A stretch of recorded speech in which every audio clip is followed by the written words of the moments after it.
Okay, I only have one item for you all at the top, a brief preview of the president's schedule for next week. On Monday, he will visit FEMA headquarters in D.C. to receive a briefing on the Atlantic hurricane outlook and preparedness efforts. On Tuesday, he will mark the anniversary of the death of George Floyd. We'll have more details on what the plans are for that day soon, maybe later today, maybe later this weekend. On Thursday, the president will travel to Cleveland, Ohio to deliver remarks on the economy. And on Friday, his budget will be released, and he will also travel to Wilmington, where he will remain over the Memorial Day weekend. With that, Darlene, why don't you kick us off? Thank you. I wanted to start with Israel. Does the president or the White House have any concerns that the extent to which the Israeli Prime Minister continued the war will affect the president's own ability to continue to defend Israel's right to defend itself? I know that's a little circular, but...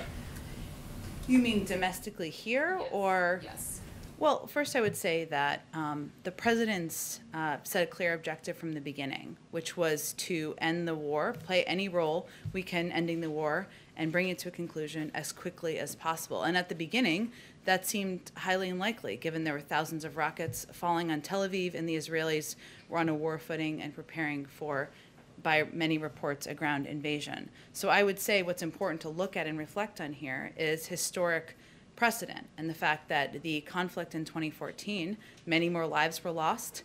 Also, it went on for 51 days. So the president's view is that, and his view from the beginning was that through disciplined, intensive, and quiet campaign of diplomacy, and one where we would lead coordination in the region, we could bring an end to the conflict more quickly than it was intended to be. And it's also important to remember that Hamas is a terrorist organization, that Israel, of course, continues to have the right to defend itself. But what's most important from now forward, in his view, is to contemplate where we go from here, Darlene. And certainly he talked yesterday about replenishing support for the Iron Dome. And our view is that saved hundreds of lives, maybe more than that, given the effectiveness. Also to support through the United Nations continued additional assistance in rebuilding Gaza. We've already, of course, restarted our assistance that was ended in 2018 through UNRWA, through the United States, but we'll work through the UN, and we also will remain engaged deeply with diplomatic conversations with leaders in the region. So, obviously, anyone here domestically will have to make their own decisions, but I would say that it's important to convey what our intention was, what we feel that we feel this was concluded as a result of the president's engagement and frankly discipline from the beginning, much faster than these conflicts have been in the past. Go ahead. Go ahead, Darlene. Go ahead. We also heard this week a lot of Democrats shifting their tone on Israel. So is it time for the president or the White House or the United States to also perhaps start thinking about shifting the approach, its approach to Israel? What shifting in what way? You had a lot of Democrats who were frustrated that the president didn't call for a ceasefire immediately. That was one thing a lot of people were upset about. So, and the sort of, I don't want to say knee-jerk, but the U.S. position is that Israel has a right to defend itself. And there are a lot of Democrats who, I think, from what we heard them say this week, they don't necessarily buy into that. And so the thinking is there some shift in the approach to Israel? Well, Darlene, I think the reason I answered it the way I did is because obviously we all shared an objective of bringing an end to the conflict. The president's view and his strategic approach and that of his team was that the best way to do that was not to call out our allies and partners, but was to remain closely coordinated and to work in lockstep, and at the right moment to convey it was time to wind it down. And that's exactly what he did. And now the conflict is concluded in 11 days. And frankly, he resisted calls to take an alternative approach that, in his view, would have had an alternative outcome. So that's why I answered it the way I did. Go ahead. Oh, go ahead. I have one final question. Sure. Yesterday, we had a ceremony here, the bill signing. A large group of lawmakers came. We had the Medal of Honor ceremony today. We're back. The meeting with the Kennedy Center honors that we were told the President and First Lady had. I've seen handshakes, hugging, kissing. Yes. Is the White House open again? Can you talk about some of the considerations that went into these events over the past couple of days? And is this the norm, the new norm, the Yes. new norm going forward? I can confirm we are a warm and fuzzy crew, and we like to hug around here. But we were waiting for that to be allowed by CDC guidelines, which we certainly abide by. So we are, as many organizations and companies are, working to implement these guidelines here at the White House. And so what you've seen over the last couple of days is efforts to do exactly that. And that includes welcoming back and having a full briefing room very soon. It includes having more events with more people, and certainly continuing to open the White House up, the people's house up to the American public. Go ahead. Thanks. Back to Israel for a moment.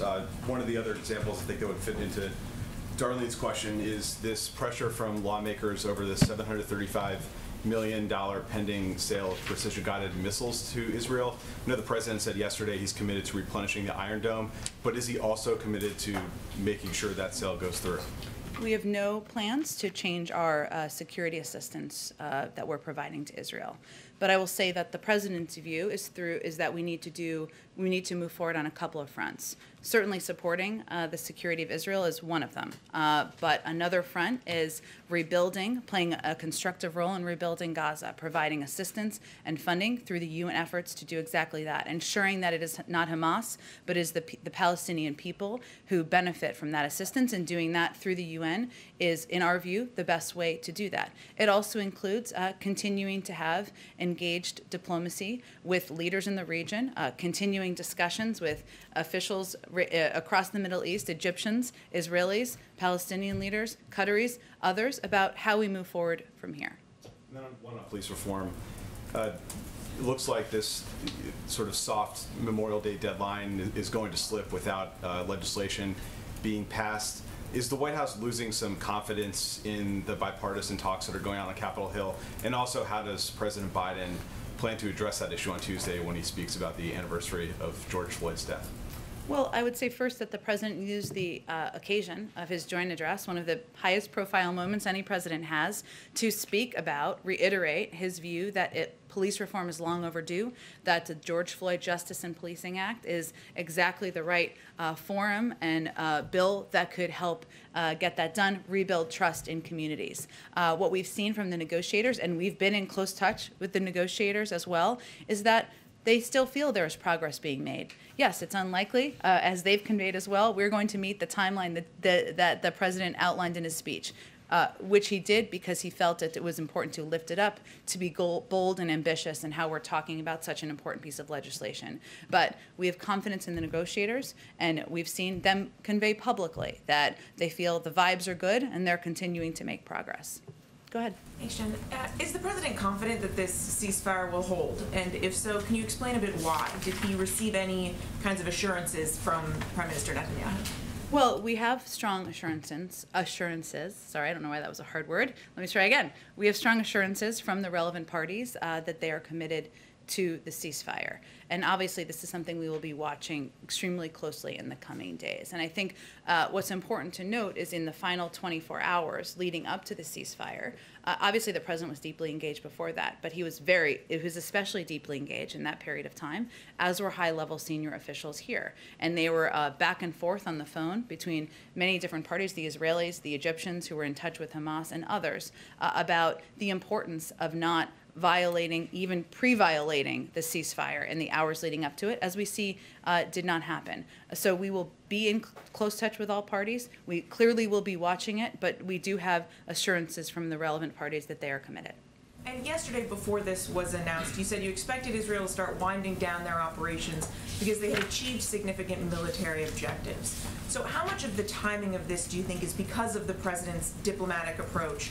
And how much of this is simply because the Israelis had exhausted much of their targets in Gaza? Well, I think what's, again, important to remember is to point back to how these conflicts have worked in the past. And we have seen these conflicts last for weeks and weeks, many, many more lives lost. Now, we certainly know there were lives lost in this 11-day conflict. Everyone is a tragedy. But certainly, because of the president's deep engagement, his long relationships, the fact that he set a clear objective from the beginning that we were going to put out the noise and focus on our strategy of deep, intensive, quiet diplomacy, have conversations, not call out our partners and allies, and do our engagements through one-on-one conversations. We certainly think that had an impact. Now, of course, we also were watching closely and we're in touch with them closely about their military successes, and certainly that was a factor, but a part of the discussion as well. And sort of a scheduling question here. There had been an expectation that there was going to be a conversation of some kind today between Republicans on the Hill, some officials here at the White House about the status of infrastructure and the Republican counterproposal. Is that meeting still happening today? And can you give us kind of an update on where things stand and any movement that may or may not be happening? Sure. It is happening. It may be ongoing as we speak, but it started shortly before 1 o'clock over video conference this afternoon. Our team, including Steve Ricchetti, Louisa Terrell, Brian Deese, Secretary Raimondo, and Secretary Buttigieg, put forward a reasonable counteroffer that reduces the size of the package from $2.25 trillion in additional investment to $1.7 trillion. And in our view, this is the art, I should say, of seeking common ground. This proposal exhibits a willingness to come down in size, giving on some areas that are important to the president, otherwise they wouldn't have been in the proposal, while also staying firm in areas that are most vital to rebuilding our infrastructure and industries of the future, making our workforce and our country more competitive with China. We actually have every intention to share the complete totality of the counterproposal with you all. We'll just wait for the meeting to conclude to do that. Until then, can you say any more about what was taken out to lower that price tag? Sure. Let me give you kind of some top-line details, and then again, what the counterproposal that we'll put out is very detailed, so you'll see all the specifics for yourself. But again, I noted the top-line number that was offered. Our proposal also involved shifting investments in research and development, supply chains, manufacturing, and small business out of the negotiation into other efforts, such as the Endless Frontiers Act and the CHIPS Act, which, as you know, there's ongoing discussions and negotiations on a bipartisan level about those as well. The proposal also agreed to reduce the funding request for broadband to match the Republican offer, and to reduce the proposed investment in roads, bridges, and major projects to come closer to the number proposed by the senators. This is all in the spirit of finding common ground. Now, at the same time, as I alluded to, the counteroffer also reflects our view that the Republican offer excludes entirely some proposals that are key to our competitiveness, key to investments in clean energy and in industries of the future, and rebuilding our workforce, including critical investments in our power sector, building and construction, workforce training, veterans hospital construction, and the care economy. So we push for increased funding levels for critical transportation infrastructure like rail, especially considering China's level of investment in such projects, as well as the elimination of lead pipes that poison drinking water, and resilience projects as extreme weather events, as we've seen around the country, continue to become more common as a result of climate change. And lastly, any changes to how you would like to pay for all of this? We also reiterated, or the intention is to reiterate, the fact that the president is not willing to raise taxes on Americans earning under $400,000 a year through a gas tax or through user fees. He believes that the extraordinarily wealthy, that companies that many of whom have not paid taxes in recent years can afford a modest increase to pay for middle-class jobs. Do you have another question? Are you good? Okay, go ahead. Just heard you describe the infrastructure negotiations as the art of seeking common ground. At some point, does that become the art of the deal? I don't know. You're the professional here, Peter. You're the TV star, you know? What's the Fox Chiron going to be? Art of seeking common ground does take a lot of characters. It does. So I'll check does. with the control room. The art of the deal. We'd be okay with that. Yeah. With the art of the deal, I think that's a headline. Well, there you go. An art of a different kind of deal. A deal for the working people. Got it. Okay, go ahead. So Glad we could work that out. Thank you very much. On Israel, how much credit does President Biden think he deserves for this ceasefire that was negotiated by the president of Egypt? Well, first of all, the president's focus was on one objective, which was bringing an end to the conflict as quickly as possible. As you know, and as our briefing day in and day out was evidence of, there was criticism, and as Darlene's question was evidence of, there was criticism coming from many sides. We kept our head down, focused on our strategic objective, focused on intensive, quiet diplomacy to bring an end to the conflict as quickly as possible. Our engagements with the leaders of Egypt, the leader of Egypt was a key part of that discussion and a key part of bringing an end to the conflict, given their important relationships with Hamas. And I know, because we are just trying to understand all these, the dozens of calls and who played what role. The president extended his sincere gratitude to President al-Sisi and the other senior Egyptian officials who played a critical role in the diplomacy. So if their role was critical, how does the White House describe President Biden's role? Well, again, Peter, I think what I can do here, what the president was conveying is that this was an effort, much of it coordinated by the United States, much of which he was involved in personally, engagements on the phone, engagements with his team, a commitment and a driving desire to keep the strategy aligned with what we knew would help bring an end to the conflict as quickly as possible. He's also someone who wants to give credit where credit is due, and that includes the role the Egyptians played and the role many countries in the region played in working to bring an end to the conflict. And then quickly, and also his team. I mean, he called out Secretary of State Tony Blinken. He called out his National Security Advisor, and also our UN Ambassador Linda Thomas-Greenfield, who played an important role here as well. Quickly on immigration, the governor of Tennessee says that he was asked and he declined a Biden administration request to house unaccompanied minors. And in coming days, or in recent days, there have been some reports that at least 4 planes filled with unaccompanied minors landed in his state, some in the middle of the night. Can you explain what's going on there? Well, as we have been very clear about, children, our objective is to unite these unaccompanied children under the age of 18, with families, with sponsor families, so children have been traveling through Tennessee. They are simply on their way to unite with relatives and sponsors, to meet sponsors in the state, or just traveling through Tennessee until they reach another destination to unite with family members or legal sponsors. As you know, geographically, it's right in a place where there's a lot of states around it, so it's a place where some flights have gone through as children are moving to other destinations. And since this was something that the governor of the state said he didn't want, this is not a case of federal officials trying to sneak something past the state level officials. I think I'm confirming here that Tennessee is a state that is right near in the middle of the country, and some kids have to travel through there to get through their destination, and we've been very clear that our objective is to treat these kids humanely, get them to safe homes, especially homes of loved ones and sponsored families. Go ahead. Point of clarification, you mentioned detailed some of the cuts to the counterproposal. Did I hear you right that said they're going to find a home in other Senate legislation that's curling through now, like the China bill? So while they're coming out of your counterproposal, they are going to find a home somewhere There else. are some components, where there is some overlap in the Frontiers bill and the CHIPS bill, where there is opportunity to still move forward on some of the president's ideas. Gotcha. Republican governors in some 22 states have rolled back those expanded unemployment benefits. What is the White House or the Biden administration doing to preserve those benefits, if anything, at the state level? Well, Jarrett, it is up to, of course, these governors to make a decision about what assistance they want to provide to the people of their states.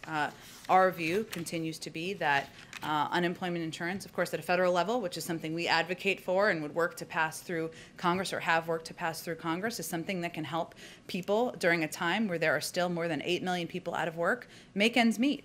And that there is not overwhelming data that suggests that it is a driving factor in people not re-entering the workforce, especially at a time where we're continuing to recover from the pandemic. But it is ultimately up to governors to make those decisions. And there's nothing the federal government can do, just to be clear. We can continue to convey what we see in the data, what we advocate for in terms of what we think will help get people back on their feet, and we use every opportunity to do that. The Washington Post just reported some details on the upcoming budget, specifically that the the public option to create a government-run health insurance program and a pledge to cut prescription drug costs are not going to be in that budget proposal. Anything you comment on that? Well, we'll be announcing and rolling out the president's proposed budget a week from today. Buckle up. I know it's a big day for Reuters those days, and I'm not going to get too far ahead of that. But what I will tell you is that what it will outline is how we're proposing to pay for a range of the proposals the president has put forward. And he's clearly talked about and remains committed to his campaign pledge of pushing for a public option, to doing something to address the rising cost of prescription drugs, something he talked about in his joint session address, but every entity may not be reflected in this budget. Go ahead. Thanks, Jen. Back to the Middle East. Prime Minister Netanyahu seemed to ignore President Biden's requests for a de-escalation of the violence over several days. And then a truce was struck once Egypt stepped in. So I guess the question is, why should people have confidence that President Biden will be able to work with him for a de-escalation should there be another flare-up? With Prime Minister Netanyahu? I would just have to say, Kristen, that I don't think that's how any of the parties involved, the Prime Minister, the Egyptian president, or this president, would characterize what happened over the last 11 days. And obviously some of this is going to remain continue to remain behind the scenes through what was quiet diplomacy over the course of 11 days. But there's no question that the president's engagement, both with the Israeli prime minister, both with the president of Egypt, with leaders in the region, our commitment to staying disciplined and remaining focused on our overarching objective of bringing an end to the conflict as quickly as possible was contributed to the ceasefire we saw last night. Well, I guess what I'm asking about is, based on your own readouts from the White House, President Biden pressed Prime Minister Netanyahu to de-escalate the violence, and then in later phone calls urged a ceasefire, and that didn't happen until And there was a recently. ceasefire last night, and he urged for a ceasefire about 2 days in advance of that. And again, I would say that the president's objective from the beginning was to have these conversations quietly, to work in close coordination with the prime minister about how we could bring an end to the conflict, recognizing fully that at the same time there were thousands of rockets coming into cities in Israel from Hamas. And that was something the prime minister was going to work to defend. And the president said yesterday that he told Prime Minister Netanyahu he would replenish the Iron Dome system. Did he offer that as a promise in order to reach the ceasefire? And were there any concessions made as a part of this deal? First of all, the president did that because, conveyed that because he felt that the effectiveness of the Iron Dome helped save hundreds of lives. And the president remains steadfast, of course, in his support of Israel's right to defend itself, but also believes that the effectiveness of the Iron Dome is something that we should continue to support and will continue to support as the United States. Any concessions made By the United this deal States? by the United States in order to? No. Okay. Let me ask you domestically. You just said it's unlikely they will reach a deal on the George Floyd Policing Act by next Tuesday. Well, the negotiators have conveyed that. Correct, yes, they have conveyed that. What will the pressure point be if not this 1 year anniversary? How does President Biden make sure this gets done? And if you speak to civil rights groups, interest groups, they want it done this summer. Well, first of all, all of the negotiators are continuing to press forward on working to find common ground to get this done. The president wants to sign it into law. And of course, the anniversary of George Floyd's death, something that impacted the president personally and deeply as it impacted millions of Americans, was a moment to call for action, to call for forward movement. But the negotiators, by all accounts, are continuing to make progress. They're continuing to have good discussions, and that is a positive sign. So, we are not going to slow our efforts to get this done, but we can also be transparent about the fact that it's going to take a little bit more time. Sometimes that happens, and that's okay. By the summer, does the president want this done by the summer? The president wants to sign it into law as quickly as possible. To follow up on something that Mary was asking you, this counterproposal. Yeah. Can you tell us specifically about the corporate tax rate? Has there been any change to the corporate tax rate? Has it come down to 25%, something that Democrats were asking for? Well, again, our counterproposal was primarily focused on the areas of investment, as you'll see when we provide the specific details. And what I reiterated to, which is the president's bottom line about not raising taxes on people making less than $400,000 a year, encouraging the Republican ranking members and leaders to take a fresh look at the fact that many corporations can afford to pay a little bit more taxes, and so can many on the highest income. That was really what was in our counterproposal in terms of what was discussed in the meeting. I don't have a readout of that quite yet. No change yet to the corporate tax rate that you're aware of? Well, I mean, the proposal of the corporate tax I'm not rate. a mathematician, otherwise I wouldn't be here. But obviously, we proposed a package that was $500 billion less expensive. So it needs less pay-fors. But what that looks like will have to be a part of the negotiation. Go ahead. Thanks, Jenna. I'm hoping you can give us an update on international inbound travel. Wondering if the administration... I wish I could. Well, It's a very popular question. well, I was going to ask if the administration feels any urgency ahead of the summer high season to make any new policy moves. Well, we certainly understand the desire of many Europeans to come travel to the United States and vice versa. And people, that's part of returning to normal and part of what will make people feel good about the efforts to fight the pandemic. But we can't respond to public pressure or even emotion. We have to rely on the health and guidance, the guidance of our health and medical experts, which is exactly what we'll do. But in terms of that guidance, at this point, the CDC is saying for vaccinated individuals, they can go in and outside, large crowds, small crowds, they say that vaccinated individuals can travel internationally. And they're still required to wear masks, and airline travel's a little different. And again, I'm not a doctor, but we rely on their advice, and they obviously are continuing to consider and update guidance as information becomes available.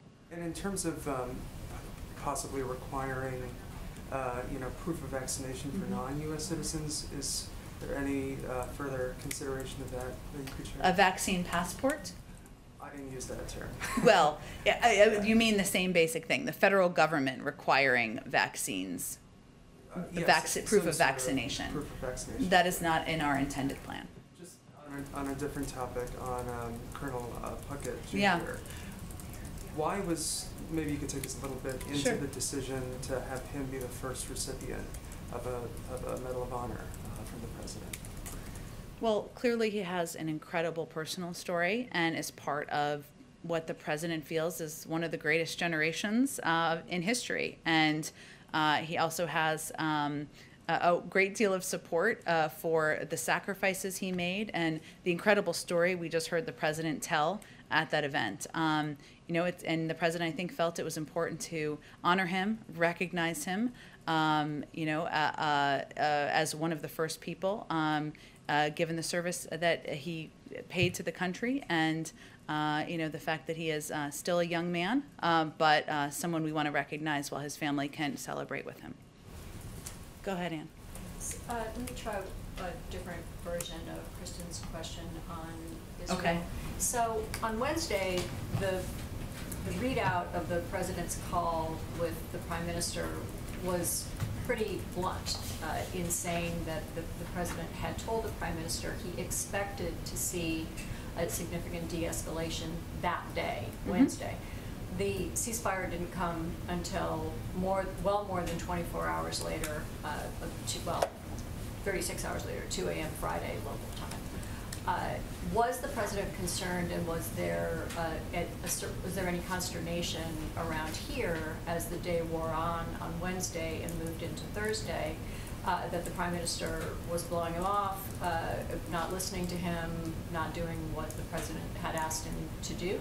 No, and that is not a reflection of what happened behind the scenes either. Clearly, the president felt it was important to convey, even in a public readout, that his view and the view of the United States was it was time to move toward a ceasefire.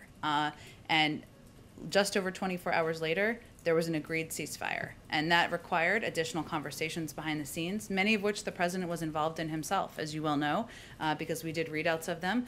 It required also an agreement, as you know, Anne, from the other side, and required an agreement from Hamas that they also would engage in the ceasefire, hence the conversation the president had with President el-Sisi on Thursday, just yesterday morning. That was a factor that led to that agreement on that side. So it was the moment in the discussions and negotiations where the president felt it was important to convey that publicly.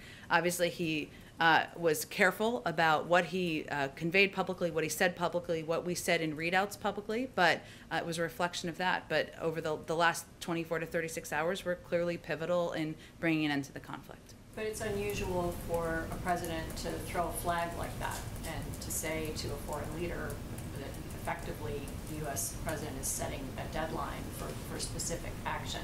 If that specific action isn't met in the deadline the president sets, even though I completely take your point that there was a ton of other stuff happening and it wasn't a terribly long, much longer time period than the one the president has set, is there a risk that the president looks in any way weak or ineffective in having set the deadline to begin with? Well, first of all, there was a ceasefire in 11 days. That was 1/5 of the length of time of the 2014 conflict, with far fewer lives lost. This was accomplished in part because of intensive, quiet diplomacy, where we did not make him or leaders in the United States the centerpieces of this effort, because we felt that was not that the most important thing we could do was play a role behind the scenes. That's exactly what we did. The conflict has now ended. There is a ceasefire just over 24 hours after that call was made, and that was an important point to convey publicly. But no, that is not our view from here. One other topic, this month the Justice Department had informed Washington Post reporters, and then this week CNN reporter, that the previous administration had obtained their phone records as part of investigations into presumed leaks that led to news stories. What is this administration's view of the appropriateness of seeking reporters' phone records, and do you plan to continue those investigations? Well, first, I will say that I learned of this issue for the first time after CNN's report yesterday, and I know similar sentiments have been expressed from many parts of this government. As I understand it, the records sought and the legal process to obtain them began, as you noted, during the prior administration. We, of course, this president is committed strongly to the rights of the freedom of press, as you have seen for decades, and standing up for the rights of journalists. And the Justice Department conveyed yesterday that they intend to meet with reporters to hear their concerns about recent notices, and they certainly intend to use the Holder model as their model, not the model of the last several years, but really these decisions would be up to the Justice Department. Well, the Holder model included pretty significantly aggressive leak investigations. The specific question, though, is the appropriateness of seeking and seizing personal phone records from journalists. Does this administration believe that's an appropriate tactic? Well, again, it was done by the prior Department of Justice. I would send you to the Department of Justice for any comment on what their intentions are moving forward. Go ahead. There was a Marist poll that came out earlier weighing race relations in the U.S. with 17% of people saying that they did not believe that things had, 17% believing, only 17% things had changed. Earlier you talked about police reform and what the administration is doing. You mentioned building trust in communities, but what does that actually mean? Well, I think the reason I referenced that is because obviously passing, or our view I should say, is passing the George Floyd Justice in Policing Act into law, ensuring that there is more accountability, more requirements and restrictions in place for departments across the country, and also would be a contribution to rebuilding trust in communities. Obviously, there's more that needs to be done beyond that. That's not the only step, far from it, but I think our view and the President's view is that signing this bill into law would make a contribution. Also, what concerns, with concerns among parents about potential long-term effects on children associated that have gotten the vaccine, any type of surveillance outside of the 2-year plan that's been described by Pfizer has the administration considered to help kind of quell the concerns of parents? Just so I understand your question, you mean surveillance of the impacts on kids? Well, first I would say that the most important thing we can say, message we can convey from this administration is it's okay to have questions and concerns, and your primary care physicians and doctors are absolutely the right people to answer these questions now and a year from now and 3 years from now. And certainly there has been a great deal. The process of approving vaccines in the United States is the gold standard. We have the highest standards in the world, and our health and medical experts are confident in that. But we also know, I'm a parent, many of us are parents. Parents have questions about what this means for their kids, and that's okay, that's valid. That's one of the reasons why we are trying to fund and empower local leaders, civic leaders, medical experts, partnering with primary care physicians so that parents feel like they can ask these questions to people they trust, right, who they've been taking their kids to for years. Lastly, the Department of Agriculture today published the first notices of the funding available. And so for black farmers who've been talking about, they have felt like there's a lot of racism within that system. We know that the banks had sent a letter to Secretary Vilsack earlier pushing back on those funds being available. And many farmers took it as a threat. What is the administration prepared to do if we start to see that then banks don't offer any loans to black farmers because of that decision? Well, I know this is very much on the mind of Secretary Vilsack in terms of ensuring equity and how these funds are being distributed and delivered around the country. I'd probably have to check with the Department of Agriculture and kind of the status of this letter. I haven't been following this as closely. Go ahead in the back. On infrastructure, you mentioned some of the items removed in this U.S. counteroffer kind of migrating to other proposals, other pending legislation. Could some of those then be included in the families plan? Well, look, I think the reason I referenced the CHIPS proposal and, of course, the Frontiers proposal is because, as you know, those are negotiating and working their way through in a bipartisan fashion at this point in time. But as I've also said from here, but I'll restate, what the president's put forward is a bunch of large, bold ideas, right? The mechanisms and the mechanics of how they move forward, we're very open to working with Congress on what that looks like. So there is some overlap in some of the pieces proposed in the jobs plan with some of the components in the CHIPS plan and the Frontiers plan. Hence, there's an opportunity to move those ideas forward. But beyond that, obviously he'll continue to press for these in the months ahead. And the original proposal had pretty ambitious plans for electric vehicles. I think you referenced this a little bit before, but a lot of GOP skepticism about some of those plans. So in the counterproposal, are you guys ratcheting back on those at all? Or? Yes, absolutely. And again, you'll see the specifics when we put out the our entire counterproposal, but certainly investments in the electric vehicle industry, charging stations, industries of the future, which in our view are going to be the backbone of communities around the country, including communities like Dearborn, where the president was earlier this week, are areas where we feel we need to continue to invest to be competitive with China and boost our workforce. Go ahead in the back. Thanks, Jen. The administration has said that it wants to work with Japan and South Korea to stand up to China's aggression. But as you know, South Korea and China, they're heavily dependent on, South Korea and Japan's economies are heavily dependent on China. And there's also been some reports about the South Korean side being reluctant to add any language that might upset the Chinese in today's joint statement. So how is the administration going to work with South Korea and Japan when it comes to standing up to Beijing when their economies are so closely tied to China? Well, first let me say that it should send a clear message about the importance of these partnerships and alliances that the first two bilateral meetings the president has had after today are with Japan and South Korea. And obviously there are a range of means we coordinate and communicate with both of those countries, including through our trilateral discussions that we've already participated in at a very high level from the federal government with our National Security Advisor and our Secretary of State. We certainly recognize that fundamentally our two countries, the United States and South Korea, may look at aspects of our relationship with China similarly and some aspects differently. And that will be a part of our discussion and a part of what we understand going into these discussions that are ongoing now.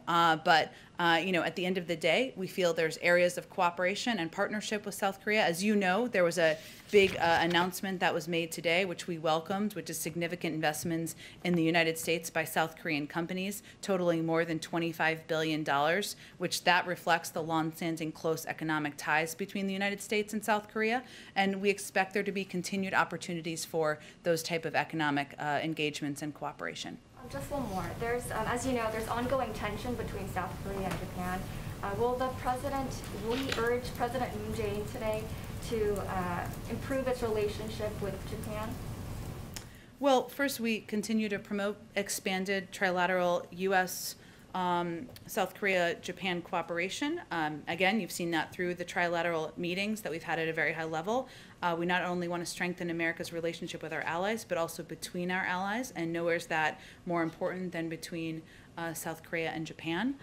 So certainly there's a range of topics they'll discuss, and they'll have a press conference to talk about all of it. Go ahead. Thank you. I'm sorry. I'll go right to you next. I will not forget you. Sorry, I was jumping around. Go ahead. Thanks, Jen. I wanted to ask about President Biden's conversation with Rep. Rashida Tlaib on the tarmac in Michigan.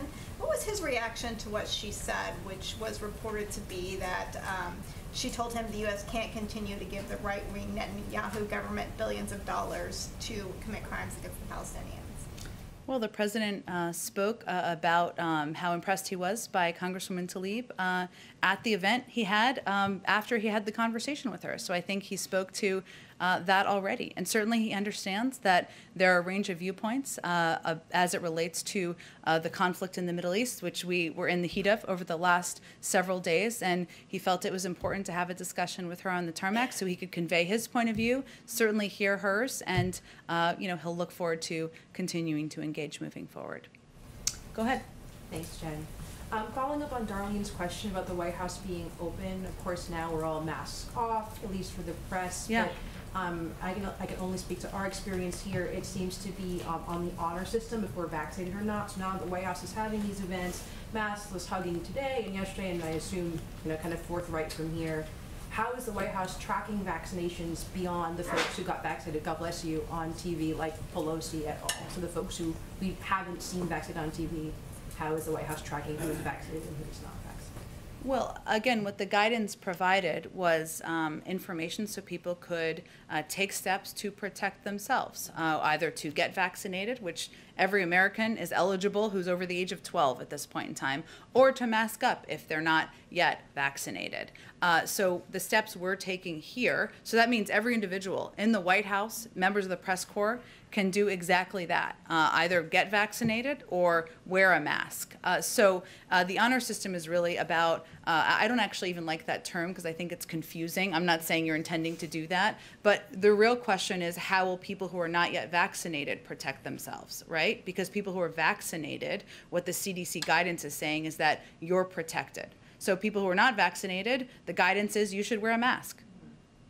The White House is not going to go out of its way to necessarily verify this individual or like I've been vaccinated or not, so she's cleared to wear a mask. That's not the That's not the role we're going to play. Okay, awesome. Just wanted to clarify. And then a quick follow-up on the budget proposal coming out next week. A couple of things that were not included were very progressive ideas like prescription drug reform and student debt relief. And you touched on this a little bit earlier, but I just want to get clarification, a message to progressives who might feel a little bit gypped or let down that, you know, they voted for Biden to get these specific things through in the first 100 days of the first year, and they feel like, well, maybe that's not going to be accomplished for them.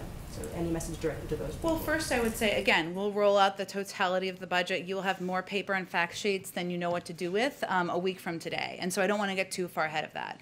But what is important for people to remember is that the president talked about his commitment to the lowering the cost of prescription drugs in his joint session address. He remains committed to continuing to make healthcare more affordable and more accessible for Americans.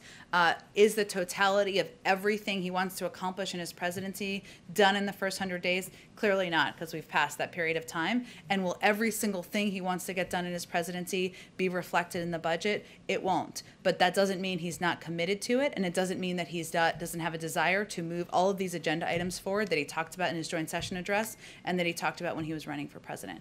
Go ahead in the back. Good afternoon. House Speaker Nancy Pelosi's call for a diplomatic boycott of the 2022 Beijing Olympics. Does President Biden agree with that urging? Our position hasn't changed. At all? Human rights and all, and as much as this administration forcefully defends human rights. And we are quite outspoken on human rights, the values of the United States, in our conversations with the Chinese government and leaders, and any country where we have concerns, as was clear in the readout that from the president's call with President Xi, and as has been clear in every engagement we've had with the Chinese leaders. But our position on the Beijing Olympics has not changed. Okay, to follow up, if I can, in light of the Israeli-Palestinian fighting, genocide against the Uyghurs, the plight of the Rohingya, persecution of Christians across the globe, this is a big question here. Going forward, how is the Biden administration going to foster international religious freedom? Well, there was a lot wrapped up in there. What I will tell you is that, broadly speaking, the president and the administration, the Secretary of State, will continue to advocate for freedom of religion, freedom of expression, freedom of media around the world when they have engagements diplomatically, when we have bilateral meetings, through public and private conversations. Closer to home, finally, we've seen gas prices rising. It's a much different topic here. Gas prices rising significantly, and we all know that they hurt poor people. They hit them the hardest. Right? Every dollar that comes in. That's why it's so perplexing that some are proposing user fees, but it's another topic. Right. Well, you want to continue on your? Go ahead. Okay. I don't know. You had a question. Well, my question is the Biden administration does it have any plan or any sort of action it can take to try to bring down prices, or at least somehow make the cost less, whether it's a tax or something to help impoverished people? Otherwise, the money that's going to them in the form of the rescue plan and the other money is really money going back out the door to pay for higher gas, isn't it? Well, first I would say that the president's plans, his proposals, whether it was the American Rescue Plan, his American Jobs Plan, his American Families Plan, have all been proposed through the prism of what he can do to help working people, help people trying to make ends meet, help people trying to put food on the table. His proposals have helped cut childhood poverty in half by this year. It's helped put 1.5 million people back to work, has helped ensure that families and parents have a little bit of extra assistance so they can cover the cost of childcare. So that has been the prism through which he's made all of his proposals. I have to wrap this up in a minute here. Just a quick point of clarification. What did you mean when you said that when it comes to spying on journalists, this DOJ is going to follow the Holder model? Because Eric Holder was the Attorney General when the DOJ was spying on the Associated Press and was obtaining phone records for bureaus and individual journalists? Well, the question that was asked, which was a good question, was about the records that were taken or seized or however you want to characterize it, during the last administration, and we're not going to follow the Barr model. I would say I would point you to our Department of Justice to how they will approach that issue. You said the Holder model, and Eric Holder did monitor the phone records of journalists. I think I would point to the Department of Justice here. All these decisions would be made by our Attorney General and the Department of Justice. And again, they are going to be meeting with journalists to hear their concerns. And certainly we will continue to advocate for freedom of press, freedom of expression in the United States, of course, but also around the world. Thank you, everyone. Oh, I'm sorry. I don't unintentionally forget. It's my favorite part of the week. Go ahead. Hello. How are you? I'm good, thank you, Jen, for the opportunity. My name is Andrew Pang. I'm with the YAPI, a publication dedicated to tracking Asian American and Pacific Islander activism. I have two questions. The first one's on anti-Asian hate. In addition to the COVID-19 Hate Crimes Act that the president signed yesterday, the administration also announced plans back in March to reestablish the White House Initiative on Asian Americans and Pacific Islanders. The White House also said that the president would appoint a permanent director to lead that initiative. Do we have any announcements, or can we expect an update on an executive order reauthorizing the initiative? Sure. Well, thank you. It's very nice to meet you. Thanks for all the reporting you do. I will first say that reinstating and expanding the White House Initiative on Asian American and Pacific Islanders and ensuring that it is successful is a top priority for the president. He's committed to reestablishing the initiative, as he talked about early on in his presidency. We hope to have more on that soon. So soon coming weeks on more specifics and an update. As you noted, he signed into law a bipartisan bill, the COVID hate crimes bill legislation yesterday. First big event here at the White House with bipartisan support. Welcome people to the White House. That just conveys how important that legislation was to him. And he also committed to appointing a senior member of his White House team, which he has done, who has a seat at the table, both on policy and personnel, to speak to the initiatives that are important to the AAPI community. But hopefully we'll have more soon. Maybe if we're having this conversation next week, I'd have more of an update, but it could be that soon. But it's very nice to meet you. Thanks for joining us in the briefing room. Thanks for everyone so much, and have a wonderful weekend. Thank you, Jen.